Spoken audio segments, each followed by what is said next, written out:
अवधूत चिंतन श्री गुरुदेव दत्त श्री स्वामी समर्थ। माझ्या चॅनलमध्ये तुमचं सगळ्यांचं मनापासून खूप खूप स्वागत, आभार।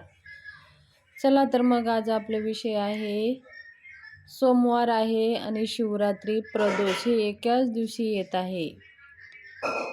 ज्या दिवशी सोमवार, शिवरात्री आणि प्रदोष हे एकाच दिवशी येत आहे त्या दिवशी महासंयोग बनत आहे।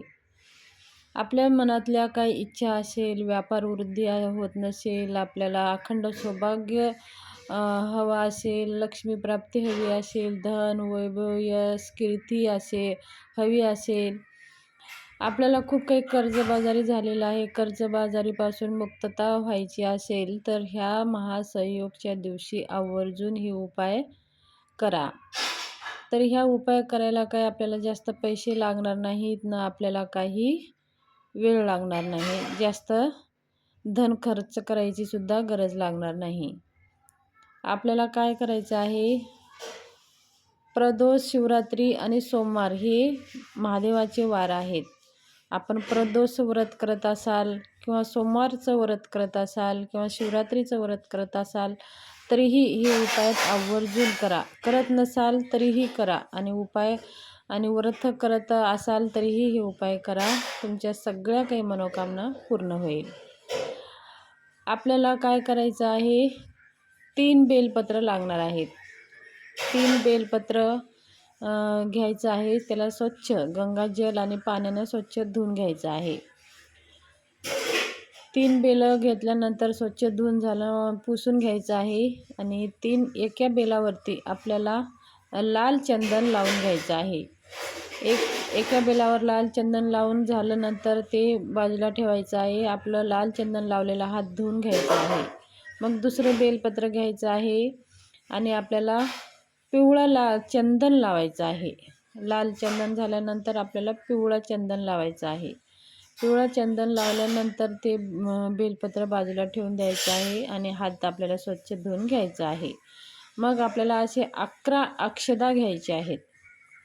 11 अक्षदा म्हणजे अखंड जे तांदूळ असतात त्याला आपण अक्षद म्हणतो आणि ते अखंड तुटलेले नसावे, फुटलेले नसावे, ते अखंड असावे। अखंड म्हणजे हे अखंड तुटलेल्या अक्षदाचं महत्त्व नसतं तेवढं, पण अखंड अक्षदाला खूप महत्त्व आहे। आपण कोणतीही पूजा करत असताना पूजामध्ये आपण अखंड अक्षदा वापरत असतो, म्हणून हे उपाय करताना सुद्धा आपल्याला अखंडच अक्षदा लागणार आहे। त्या 11 अक्षदाला स्वच्छ धुवून घ्यायचं आहे, पुसून घ्यायचं आहे। मग आपल्याला ते अक्षदा 3ऱ्या बेलपत्रावरती ठेवायचं आहे आणि हे झाल्यानंतर आपल्याला भगवान शंकराच्या मंदिरात जायचं आहे आणि 1 लोटा पाणीसुद्धा आपल्याला घेऊन जायचं आहे। 1 लोटा पाणी घेऊन जायचं आहे, 3 बेलपत्र घेऊन जायचं आहे आणि मग पहिलं आपल्या हातावरती पिवळं लाल चंदन लावलेलं बेलपत्र घ्यायचं आहे उजव्या हातामध्ये, त्याच्यावरती लाल चंदन लावलेलं बेलपत्र ठेवायचं आहे, पिवळं ठेवायचं। त्याच्यानंतर वरती लाल चंदन लावलेलं बेलपत्र ठेवायचं आहे, त्याच्यावरती आपल्याला जे 11 अक्षदा ठेवलेलं आहेत आपल्याला ते बेलपत्र ठेवायचं आहे। असे एकावर एक हे 3ही बेलपत्र आपल्याला उजव्या हातामध्ये ठेवून घ्यायचं आहे आणि त्या हातावरती आपल्याला आपला जो डावा हात आहे आणि त्या उजव्या हातावर असं झाकून, जसं नमस्काराची मुद्रा होईल असं त्याला झाकून घ्यायचं आहे। आणि आपल्या जीवनामधले काही समस्या असेल तर भगवान भोले बाबा म्हणजे लवकर प्रसन्न होणारे देवता आहे। भोले आहेत, खूप लवकर प्रसन्न होतात, म्हणून आपण भोले बाबा म्हणतो।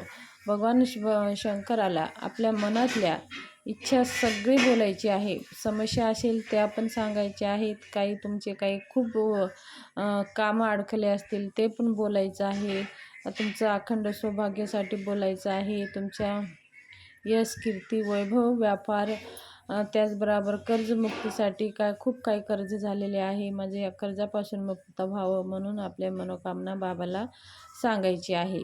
सांगणं झाल्यानंतर ते बेलपत्र भगवान शंकराच्या पिंडीवर अर्पण करून द्यायचं आहे। अर्पण झाल्यानंतर आपल्याला जो आपण घरातून 1 लोटा पाणी घेऊन गेलेलं आहे, जल घेऊन गेलेलं आहे, ते जल आपल्याला जिथं अशोक सुंदरीचं स्थान आहे, जिथं आपण पाणी टाकल्यावरती वाहून जातं त्या साईडला 3 वेळेस पाणी अर्पण करून द्यायचं आहे. 1 लोटा जल आपण तिथंच थोडं थोडं थोडं असं म्हणून 3 वेळेस ते पाणी महादेवाच्या पिंडीवर अर्पण करून द्यायचं आहे. अर्पण करून झाल्यानंतर बाबासमोर एक शुद्ध तुपाचं एक दिवा लावून घ्यायचा आहे. गाईच्या तुपाचा दिवा लावून घ्यायचा आहे. अगरबत्ती ओवाळून घ्यायची आहे आणि भगवंताला नमस्कार करून प्रार्थना करून आपल्या ज्या काही समस्या आहेत ते सांगून आपल्याला भगवंताचं दर्शन घेऊन मग आपण जे काही इथं बेल अर्पण केलेलं आहे त्या बेलमधून 1 बेल आणि 1 अक्षदा त्याच्यावरती आपण अक्षदा ठेवलेला आहे, ते बेलपत्र आणि 1 अक्षदा ते घरी घेऊन यायचं आहे. घरी घेऊन आल्यानंतर आपण पूजा वगैरे झाली, मग घरी घेऊन आल्यानंतर आपल्या मनातल्या ज्या काही काम होत नाही, काही इच्छा असेल, काही व्यापारवृद्धी, नोकरीसाठी एक कामना मनामध्ये धरून ते बेलपत्र आणि ते अक्षदा एका लाल कपड्यामध्ये बांधून ठेवायचं आहे आणि 2 ते 3 महिनेपर्यंत ते बेलपत्र तसंच ठेवायचं आहे आणि 2 ते 3 महिन्यामध्ये आपल्या कोणत्याही इच्छा असू द्या, ते इच्छा पूर्ण होतात आणि हे कारगर अनुभव सिद्ध उपाय आहेत. हे प्रदीप पंडित मिश्राचे उपाय आहेत. हे खूप काही लवकर भगवंताचे हे उपाय आहेत आणि लवकर पावणारे म्हणजे लवकर इच्छा पूर्ण होणारे हे उपाय आहेत. तर उपाय करून पहा. शिवमहापुराणामधले हे उपाय आहे. तर ह्या उपायानं खूप लोकाला अनुभव आलेला आहे. तर हे सोमवारी, शिवरात्री आणि प्रदोष ह्याच दिवशी एकत्र आलेल्या ह्याच दिवशी हे उपाय आपल्याला करायचे आहे. तर माहिती कशी वाटली? आपली इच्छा पूर्ण झाली तर ते बेलपत्र भगवान शंकराला नेऊन अर्पण करून द्यायचं आहे. तर ही माहिती शेअर करायची होती. माहिती कशी वाटली? आवडली असेल तर चॅनलला शेअर, सबस्क्राईब करा. धन्यवाद.